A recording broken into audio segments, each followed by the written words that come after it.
And next we have Julian Peat from the Trinity and the City Association, and he's going to come up and give us a talk about innovating like a stem cell.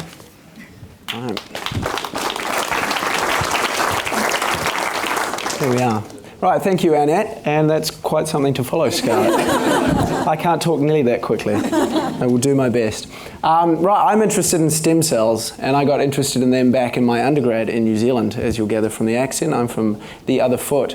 And I got interested in them because of this word, pluripotency. Some of my colleagues at the time suggested it was to do with replacing liver cells or replacing brain cells due to drinking, but there are much more altruistic aims, which we've heard already a little bit about from Scarlett.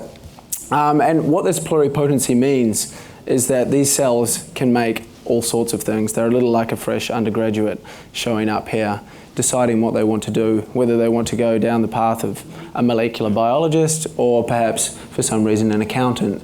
And we all know which the right way to go is. And what I was interested in is the power of these for regenerative medicine. If you can have a cell type that is able to create all other cell types, then that's an incredibly powerful thing that allows you to replace cells in any diseases, like the neurodegenerative ones we've already heard about, cardiac trauma, all these diseases that involve a loss of cells. And what really captivated me at the time was a new technology that's come out in 2006, and the Nobel Prize was awarded for it a couple of years ago, which is called induced pluripotent stem cells, where you can take a skin cell and turn it into a stem cell. Very powerful, very simple technology. Before we relied on embryos to have these as a source of stem cells. So this is a little like taking your accountant, putting them back in time and making them make the right decision, become a molecular biologist. And cells normally don't do this. It's for good reason. You don't want a cardiac cell that's happily beating away power in your heart to suddenly decide to be a bone cell and produce bone tissue, a little like we don't want our molecular biologists to spontaneously turn into accountants. I think I'm going to have trouble getting my tax done after this. So that's what really captivated me about this, and what drew it in was when I saw a video of someone who had undergone a heart attack, and they'd taken a skin cell from him, put it in a dish, added these genetic factors which turn it back into a stem cell, and then allowed it to differentiate into a heart cell until it started beating in the dish spontaneously. And this image of this skin cell becoming a heart cell and then being re-ejected, which can allow the heart to repair itself, was very captivating for me. And that's what launched me to come over here to Trinity to study more, and I've just finished my PhD here in that. But what I'm going to talk about mainly today is something that's taken me off the beaten track while I was over here. And it relates to the pluripotency, the ability to do many things. That's really interested me. I've got involved and helped to start something called the Innovation Forum, where we try to bring together all sorts of different disciplines across sectors. So we're trying to link academia, industry, the public sector, and this is something that I got interested in because there was a lot of hype. There's always been a lot of hype since I got started in science, and commercialization of science, innovation. These are very much buzzwords that all the politicians want us to get into. And to get behind it and see what are the real drivers of that innovation, what can we do to make it happen, and what's come out of it is the Innovation Forum, where we try to bring together all these diverse areas and get some innovative stuff happening. And to go through the sort of rationale behind this, there's some very interesting stuff when you look through academic data and you look throughout history as to what some of the key drivers and underappreciated drivers are for innovation. And one of them is a connected network. This has been crucial throughout history. And you'll see I've mentioned coffee houses on there. This was essentially the internet of the Enlightenment England age, where all sorts of scientists, this was also very predominant in the arts, engineers, navigators would gather in these coffee houses, mainly started in the other place, Oxford, and came down to London. Newton, our very own Newton, was involved. He even dissected a dolphin in the table near St. Paul's. These things were very much meeting places for people to come and exchange ideas. And it was very common for navigators, for example, to go to presentations given by scientists. The scientists wanted to show there was actually a use for what they were doing, and the navigators realized that this could contribute to their commercial success. So it was one of the first places where new technology, which we've heard about from Mr. Allett, can be combined with commerce directly in such a meeting house sort of way. And the Medici, to go into the arts, the Medici era sponsoring of arts as well as science gave us Botticelli, Michelangelo, Da Vinci, as well as people like Galileo. And these guys were all put together, funded by a very wealthy banking family, and put into one place to drive forward innovation. The Parisian cafes in the early 1920s spurred on the modernist movement because we had all these people meeting in one place. And these sorts of physical locations were particularly important back in the days before effective postal systems, and now we have the internet. Before these structures really evolved, people needed to be talking to each other and exchanging ideas. And cities themselves are a mirror of this microcosm of the coffee shop. It's been shown that with a doubling in population per capita, the innovation, which is measured in a number of ways, including patents, goes up by 15% by sheer population density, because there are so many more people being connected and ideas jumping on top of each other. And it's this idea that the interaction is a way for a slow hunch or a thought or a bit and piece of an idea to connect with another idea, to collide, and to find application, as we saw with the maritime people. And this is a very, very powerful concept that we see even in the molecular biology lab. It's been done, an experiment over in the States where they followed several people in molecular biology labs in a Big Brother type fashion, and found that most of their important conceptual advances occurred not in the lab when they were thinking deeply or pipetting away, but in lab meetings where people exchanged ideas and sat together. And the second key thing that has emerged is that this interaction, this collaboration, it needs to be across disciplines. That is a crucial driver of innovation. For different disciplines, different fields, different areas to be connected.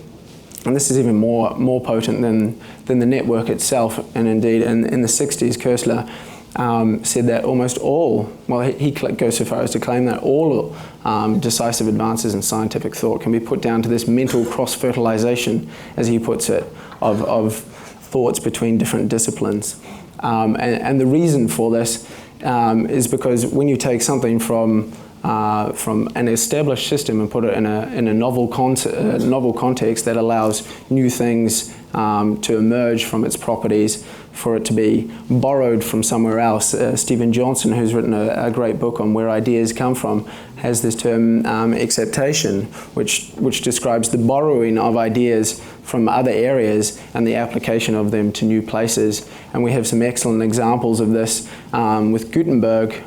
Getting back to a drink, Gutenberg grew up in the Rhineland, and he was very familiar with the ubiquitous screw press that was used to press the grapes, which was invented by the Romans and tinkered with for years. And this was critical in his invention of the printing press, and going from something that was clearly a metalwork background, which he had, to something that actually changed the very face of how we communicated and spurred on those networks that we now use for invention. Closer to home, Watson and Crick controversially made use of information from across sectors, including Rosalind Franklin's X-ray crystallography work, X-ray diffraction work, and they synthesized across information technology, across genetic theory, and across this biophysics to come up with a model. This is what I've said is coalescence. These things come together, and it's a very powerful means to be able to draw these things together.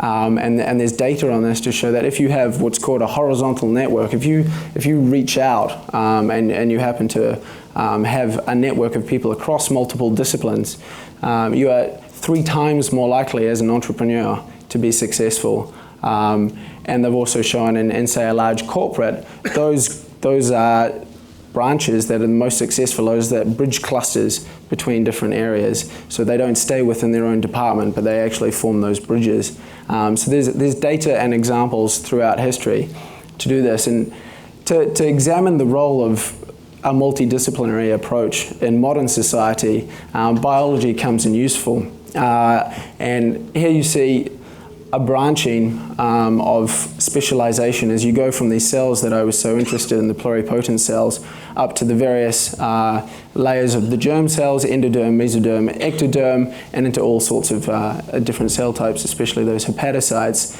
the liver cells that we're all after. And when you compare this to how scientific thought and scientific specialization has evolved over the last few centuries, you go from something that might be called, say, the natural sciences a few centuries ago, where people could have a thorough knowledge of many different disciplines. And this has blossomed into something that's incredibly specialized. As our own Martin Rees has said, the frontier of knowledge is getting longer, and it's impossible for anyone to focus on more than one thing at a time. So we've gone from a stage where people could be what we call polymaths. They could be experts in multiple different disciplines and make profound contributions, popularized by this book, The Last Man to Know Everything, that might be contested, as we heard from Lawrence, by some of Trinity's new undergraduates.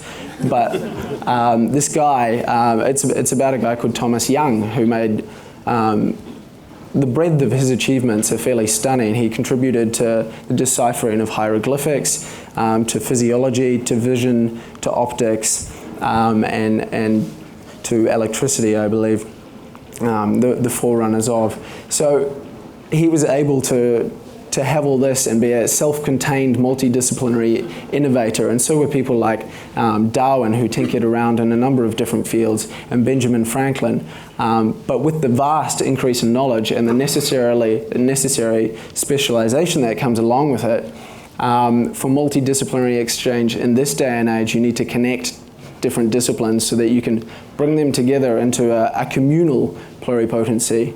Rather than any individual, you might be able to think of an individual that has specialities in different disciplines, but this century has not given us another Thomas Young or Michelangelo or Da Vinci, who is able to bridge so many different disciplines and make such profound contributions. So the idea that we have this hyper-specialized evolution of our scientific disciplines means that more than ever, for innovation to occur, for true breakthrough innovation to occur, we need to reach across disciplines and bring those together, which gave us this picture when we were going about setting up the Innovation Forum, that innovation is stimulated by a connected network which allows the ideas to collide and exchange and be discussed and evolve and, most importantly, applied.